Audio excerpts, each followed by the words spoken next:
of the great Steph Curry. Night, night. Thank you.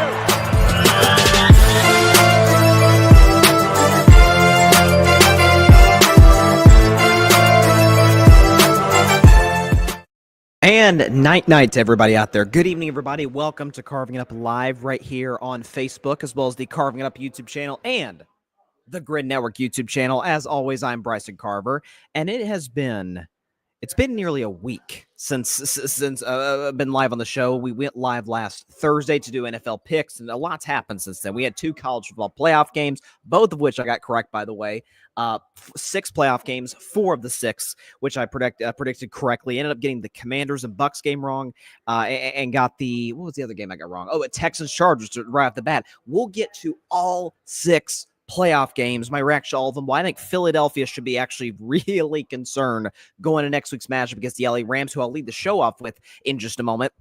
Also get into the situation with the Buffalo Bills, who are just rolling right now. And with respect to Baltimore, I think it is, and we're just talking from a matchup perspective, I think Buffalo is clearly and obviously right now the biggest threat to Kansas City, not just in the AFC, but in total. Now, I think the Lions are the second best team. I think the Bills are the biggest or the worst matchup problem for Kansas City. Should we get that matchup, we'll find it obviously this weekend. Away from the playoff games, Dallas Cowboys find a way to stay in the news somehow. Mike McCarthy gone. There's Deion Sanders rumors in Dallas. There's Kellen Moore rumors. Heck, there's Jason Witten rumors in Dallas, who will become the next coach of the Cowboys. I'll tell you why I don't think it will be Deion Sanders in about 30 minutes from now. In about 15 minutes, I think you're certainly going to want to stay tuned for this. My take on the Pittsburgh Steelers, my beloved Pittsburgh Steelers. And not just a rant on Mike Tomlin, but a rant in the organization as a whole on a very special, or in my case, not so special edition of Carving Up the Context. We're glad you're with us on this late night, on this night edition of the show. We played our little special intro as we always do. This is our second night show, as my man Patrick Brown aptly coined it a while ago. So let's get right to business. But first, so the Los Angeles Rams beat the Minnesota Vikings 27-9. I did think the Rams would win this game. I did not see this coming. I'll get to Minnesota in about 7-8 minutes or so. I wanted to talk about the Rams for a second. We got to talk about the victors. So I tweeted last night, and I'm not saying this is consensus, because I think people generally agree the consensus, generally best coach in the NFL is Andy Reid. Andy Reid's the best coach in football. He's been an offensive mastermind for 3 decades, essentially, if you go back to his early days in Green Bay, then obviously becoming the head coach of the Eagles, and then having a ton of success in Kansas City for the last decade.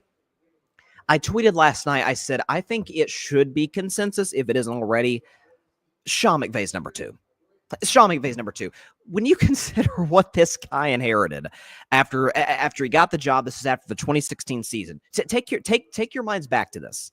They were the St. Louis Rams, who became the Los Angeles Rams, had an awful season, as was customary for the Rams as an organization for some time.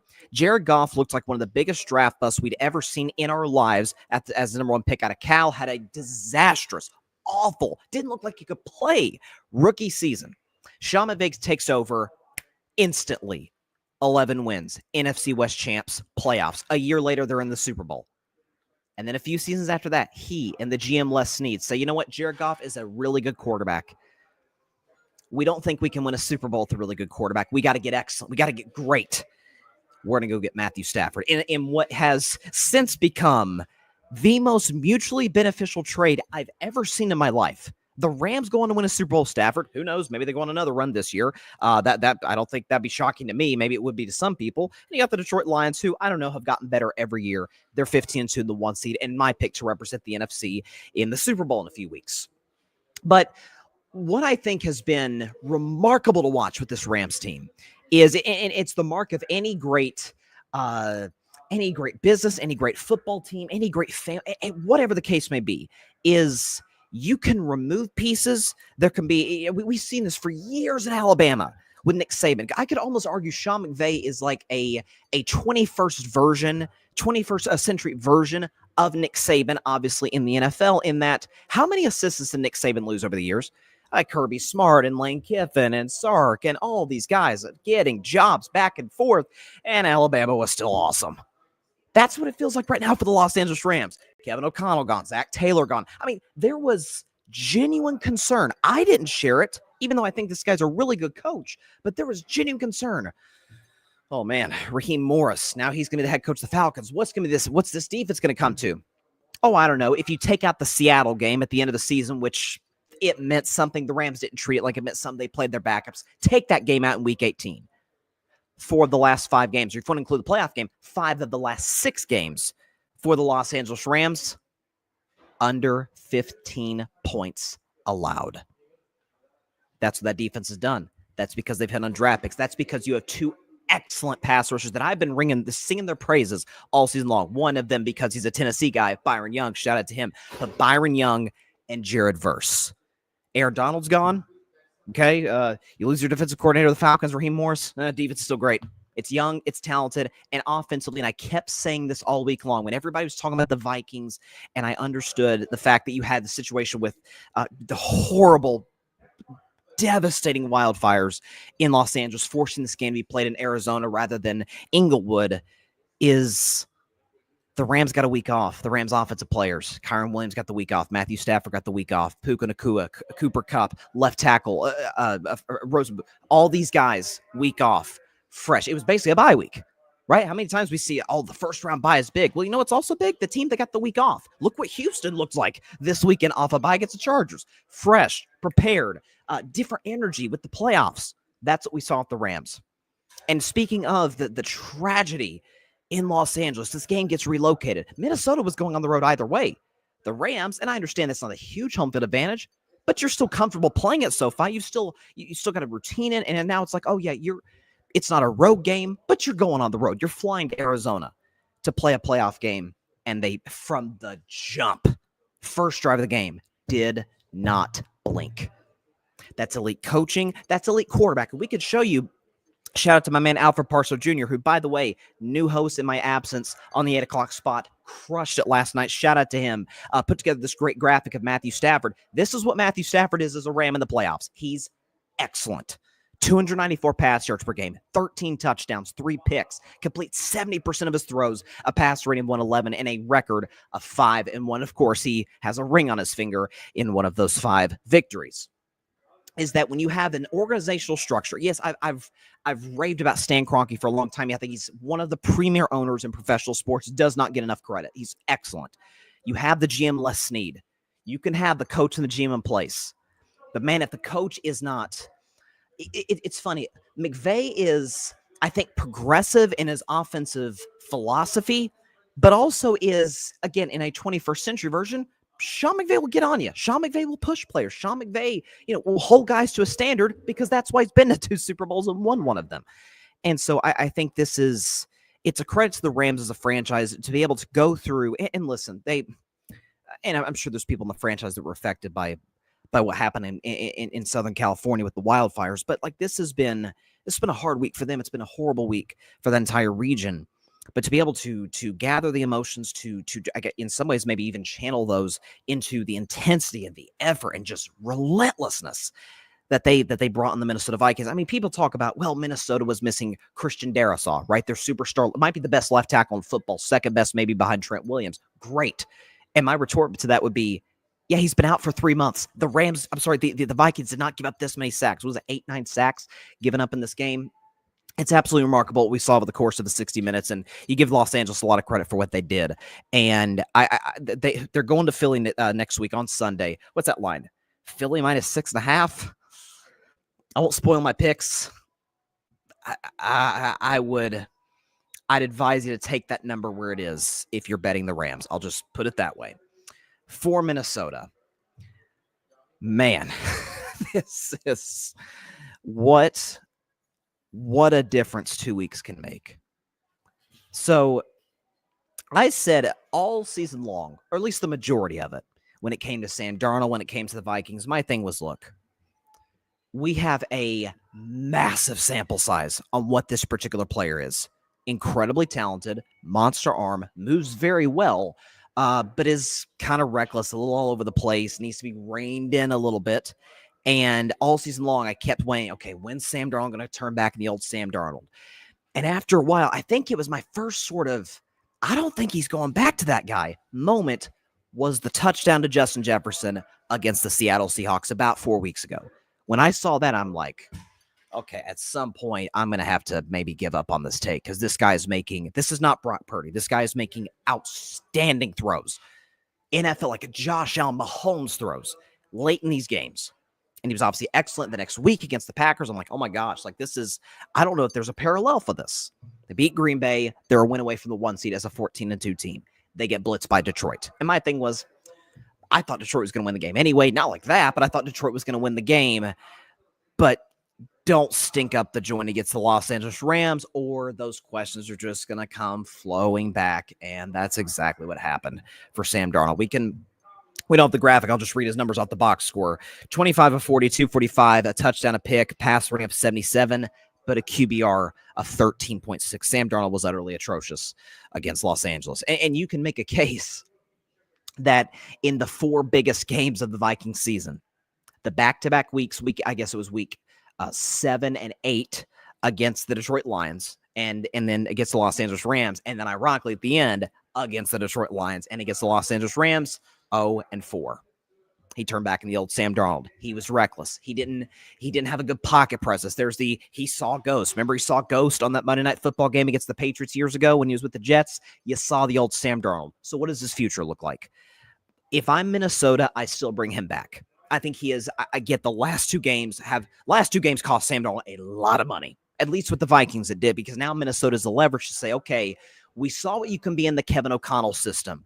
But at the end of the day, we kind of needed you to carry us a little bit those last two, and you weren't quite ready for that yet.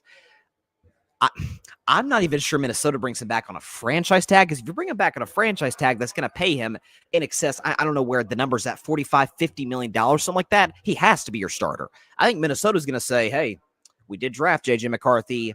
I think you're going to have to compete against him. So my guess is he gets a 1, maybe 2-year deal that pays him about $15 to $17 million a year. He has the upper hand to be the starter, but if JJ McCarthy outperforms him in camp, JJ's the starter, and Sam Darnold's a very expensive backup, if not a trade piece.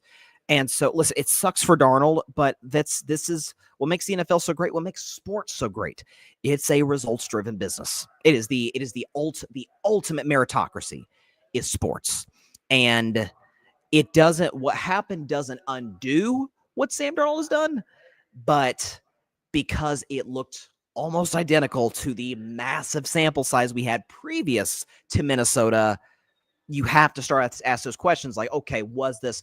I always felt like it was more Kevin O'Connell than Darnold, but after a while, I'm like, okay, it's like 60-40 O'Connell. I mean, Darnold's having to make these throws.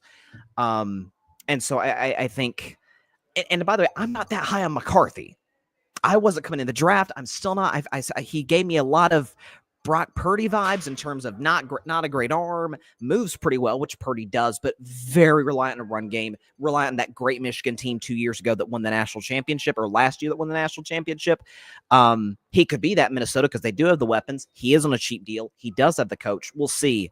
But this is it hurt to watch, and I'm not in this Vikings or Sam Darnold guy, but it was like watching a guy. It was like watching some stacks of $100 bills just flying out of guys' pockets in real time.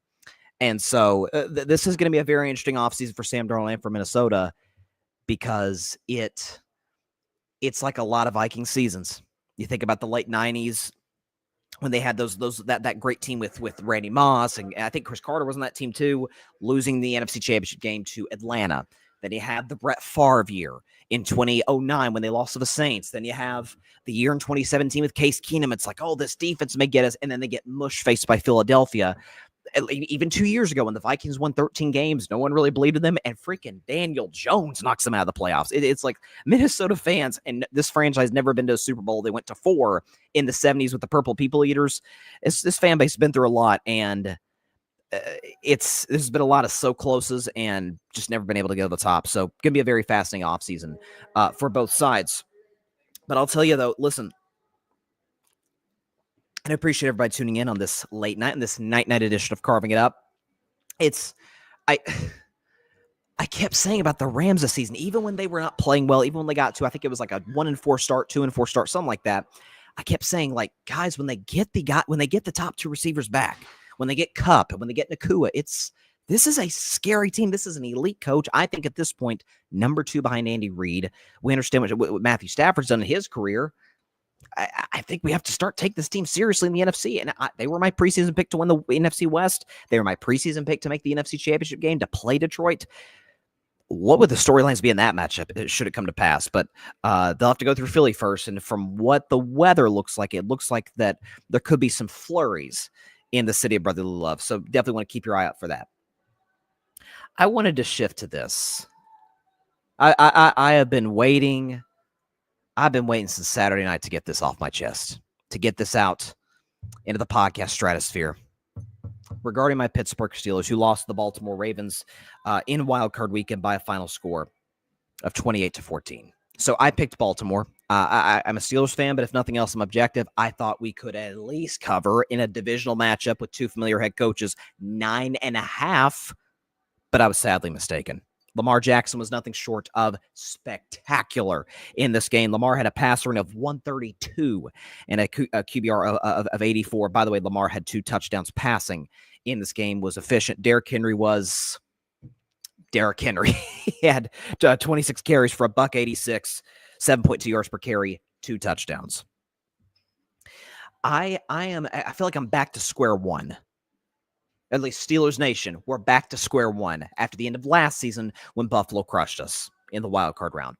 I'm left asking myself, and you know what, let's just get into it. It's carving up the context as the current head coach of the Colorado Buffaloes, primetime Deion Sanders, says, give me my theme music.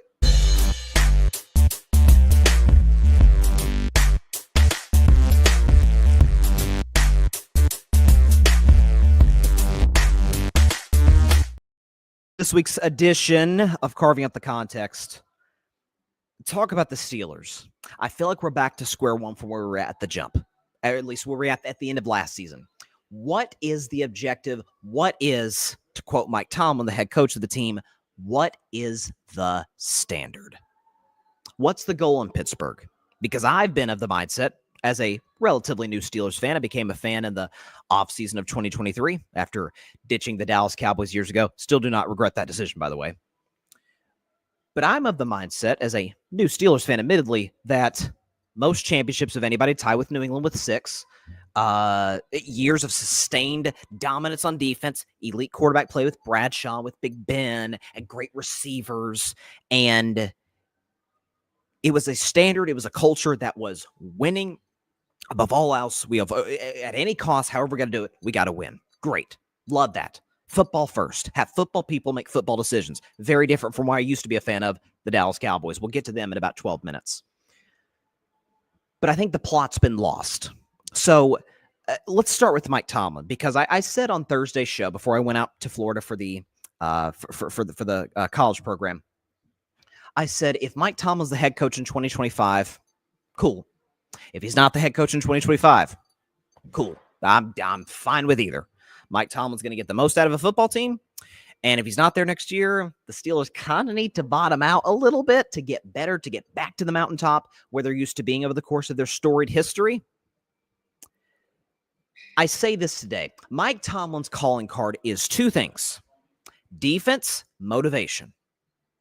Well, when the Pittsburgh Steelers allocate more money on a percentage basis to their defense than any team in the National Football League, combine that with Mike Tomlin, motivation, standards of standard, gets the absolute most out of his guys, that is accept until the big games hit, the playoff games, and we can show you how they've started their last 6 playoff games, of which, by the way, they've lost all of them. We can show you how they've started those games. Down 10-0 to New England in 2016, down 21-0 to the 2017 Jacksonville Jaguars, 2020 against Baker and the Browns, down 28-0 at home, mind you. Against the Kansas City Chiefs, 2021, down 35-7, 2023 against Buffalo, down 21-0, and on Saturday against the Ravens, down 21-0. In Baltimore, by the way, against a team that you are quite familiar with.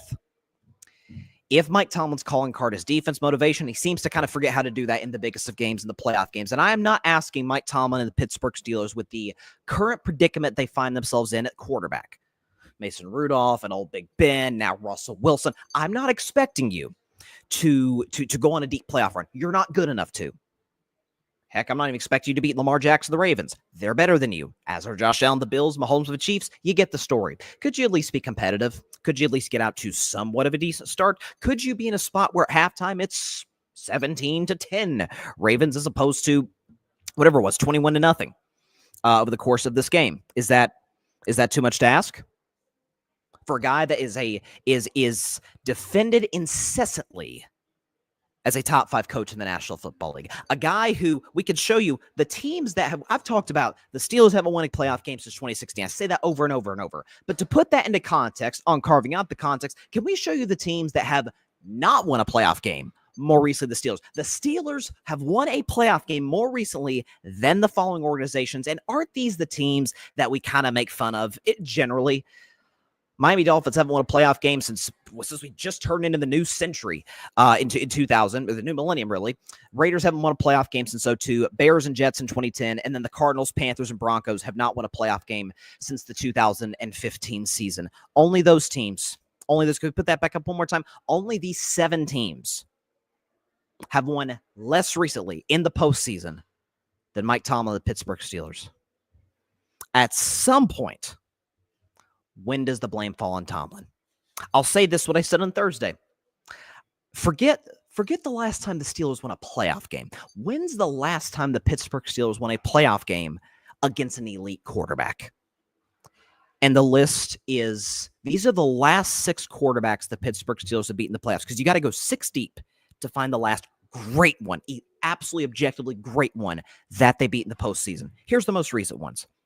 Alex Smith, Matt Moore, A.J. McCarron, Joe Flacco, Mark Sanchez, and we finally get to the elite one. You know who it is? Kurt Warner in the 2008 Super Bowl, Super Bowl 43, one of the all-time great Super Bowls against the Arizona Cardinals. The 2008 season. Played in February of 2009, of course, in Tampa, Florida. That long since Mike Tomlin and the Steelers. They've lost to all the greats. They've lost to Rodgers. They've lost to Peyton Manning. They've lost God knows how many times to Brady. They've lost to Mahomes. They've lost to Allen. They've lost to Lamar. At some point, I just talked about with Sean McVay, all of the things going against the Rams. They had to literally play in a different stadium with home field advantage and kick Minnesota's teeth in. A team that some have made the case has a better roster. I don't think they do. Some folks believe that. What is the standard in Pittsburgh? And so I shift from Mike Tomlin to the Steelers organization. What's the standard? What's the objective? What is the goal? Because when you go year after year after year, when Big Ben is at the end of his prime, when Big Ben, to me, the end of Big Ben's prime came on an injury against the Seattle Seahawks. This is week 2 of the 2019 season. Blows out his elbow, done for the year.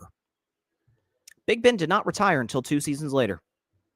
You had all that time to draft a franchise quarterback, and your answer was the guy you cut 2 years later after he was drafted, Kenny Pickett.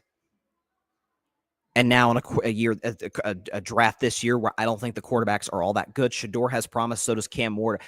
I like the kid at Notre Dame, Riley Leonard. I think he's got potential. We'll see. He's not a highly regarded prospect. Quinn Ewers, don't buy him at all. I do not buy Quinn Ewers. I've called him the Jimmy Garoppolo of college football. He is completely reliant on Sark in Texas, whatever. All likelihood the answer in this draft is not at quarterback for the Pittsburgh Steelers in 2025. So what is the solution? What are the Steelers hoping to accomplish in 2025 that will in some way put them a little bit closer, move the pendulum slightly to where they have a chance to compete for a Super Bowl? Because, folks, they haven't been able to do that since the 2017 season.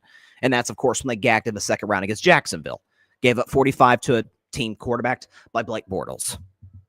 When you allocate this much money to your defense, when your coach's calling card is defense and motivation, and then the opposite of those things just so happen to occur in the playoffs, how are we supposed to judge you? We can give Mike Tomlin for getting the most out of the roster, but I'm starting to get this pit in my stomach that it's just keep the no losing streak alive, and that's really the goal. There were years where that wasn't the case, or at least where it didn't seem to be it didn't look like it was going to happen. Keep the non-losing streak alive. The end of, 2023, 2022, 2019, when they started 0-2 and Ben got hurt, looked like it would go down in flames there. And by the end of the season, Duck Hodges was the quarterback in 2019, and they were just limping their way to 8-8. It is, I've said this, Mike Tomlin has earned the right to get a fresh start elsewhere. Mike Tomlin's earned the right to be able to turn around the culture of any franchise, be it the Raiders, Bears, some Cowboys fans wanting to be the head coach there. I got no problem with those because Mike Tomlin can turn around a culture. And the Pittsburgh Steelers, look at their history. They know how to hire coaches. I don't know. They've had 3 since 1969. Does that sound like a pretty good hit rate? All 3 of them have won at least 1 Super Bowl. Does that sound moderately successful? It's time for them to part ways. It's Andy Reid in Philadelphia to a T. Andy Reid was successful. And by the way, Mike Tomlin won a Super Bowl in Pittsburgh. Andy Reid did not win a Super Bowl in Philly. Went to 1, didn't win it. It has become so frustrating as a Steelers fan. What is the goal? Is it to load up the defense, run the football, overachieve at quarterback, and then you limp into the playoffs? No one really thinks you have a chance, and you get absolutely power driven into the earth by elite quarterbacks. Teams that briefly did bottom out, like Baltimore, average. Now they hit on Lamar late in the first round, but Buffalo, who stunk for a long time, hit on Josh Allen. Now they're a Super Bowl contender. I mean, that's kind of the way to build a roster, to build a franchise. That's how it works in sports, by and large. Is that even the best franchises? They go through a year or two. It's not great. By the way, if the Steelers hire a coach, you know what that coach is guaranteed? Time. Heck, they've given Tomlin this much time.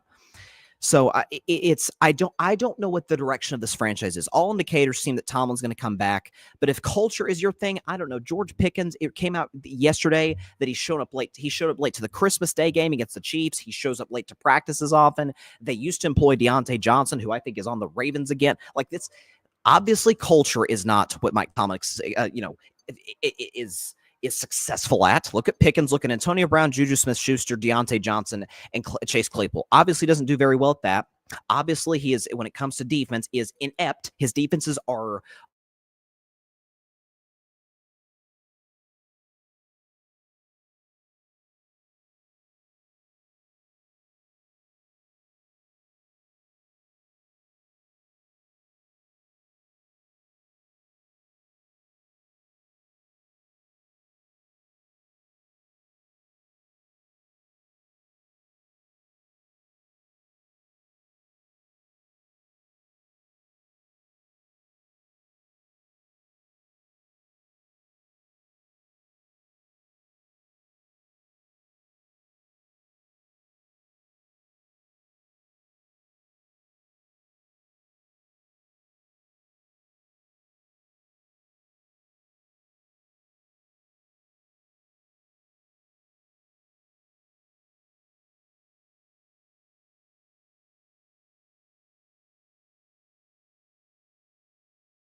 okay.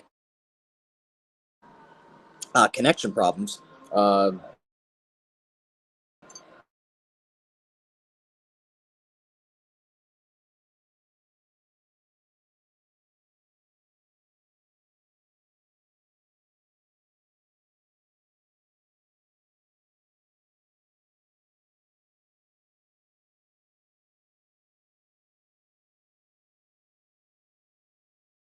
I may have to do this for the rest of the show. I apologize. No, but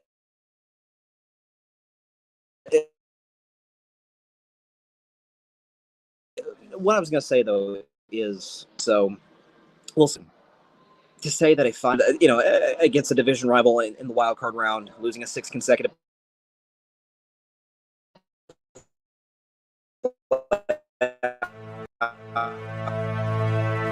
only 17th in the NFL, have won less recently in the postseason than the Pittsburgh Steelers. It does make you start to ask some questions. So that is it for this week's edition of Carving Up Concepts. We'll be back in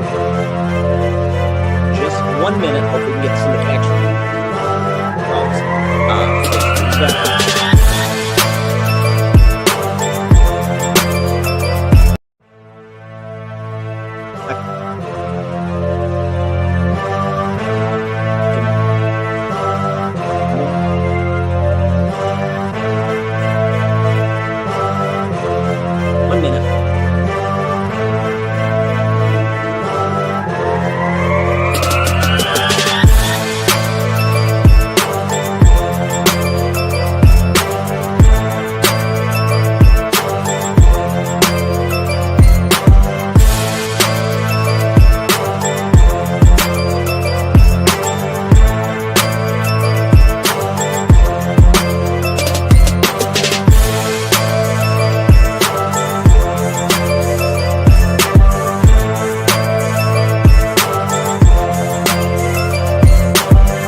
I'm not sure what's going on as it relates to some of the problems we're dealing with.